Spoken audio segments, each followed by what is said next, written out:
สวัสดีพี่น้องไปมาฟังกันเลยแกเข้าพรรษาเดี๋ยวเข้าพรรษาลาพระเจ้าให้อยู่กับวัดเวลาเข้าพรรษาเพิ่นสิบ่ได้ไปจำวัดที่ใดเข้าพรรษาบ่ได้เพิ่นจำวัดที่นั่นตามประเพณีของ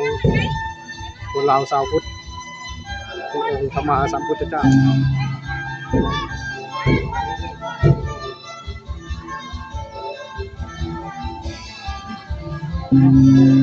ไว้ข้างหลังว่าหอดเลยกูว่ายามหลังนี่กูว่ายามหลัง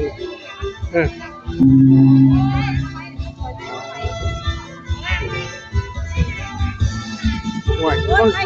งเหยียบให้เด้อปีนี้คนลาวชาวพุทธ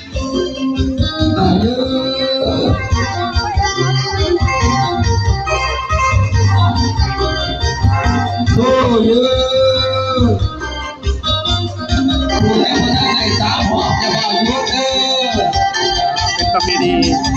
คนลาวชาวพุทธลอยตามขององค์พระมหาสัมพุทธเจ้าที่เคารพนับถือ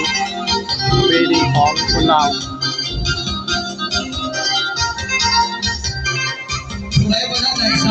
ไปเรื่อย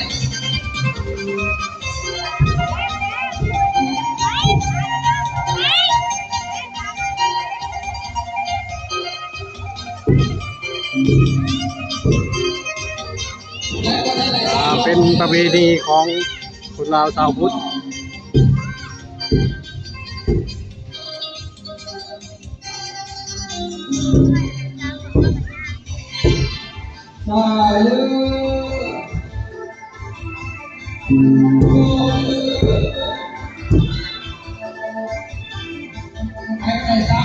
เป็นประเพณีของคนลาวชาวพุทธที่สืบทอดกันมารุ่นต่อรุ่น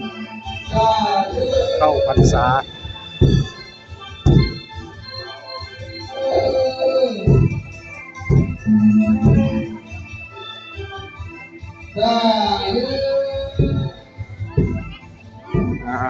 แห่เทียนเข้าพรรษา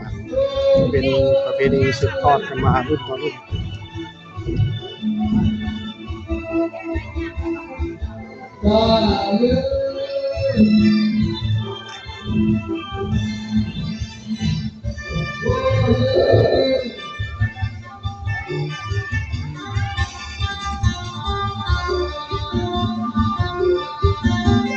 ไปบ้านน้ำในทางหลอกเป็นประเพณีของเราชาวพุทธ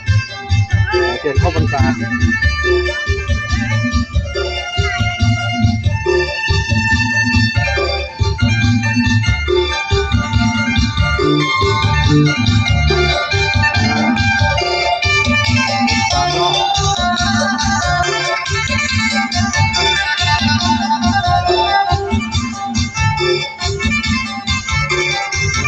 คนลาวชาวพุทธที่สืบทอดกันมารุ่นต่อรุ่นเทียนเข้าพรรษา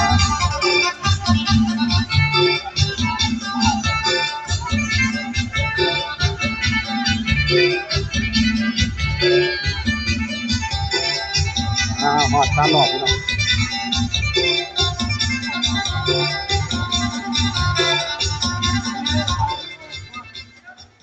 มาที่นี่กดไลค์กดแชร์ด้วยพี่น้องบ๊ายบาย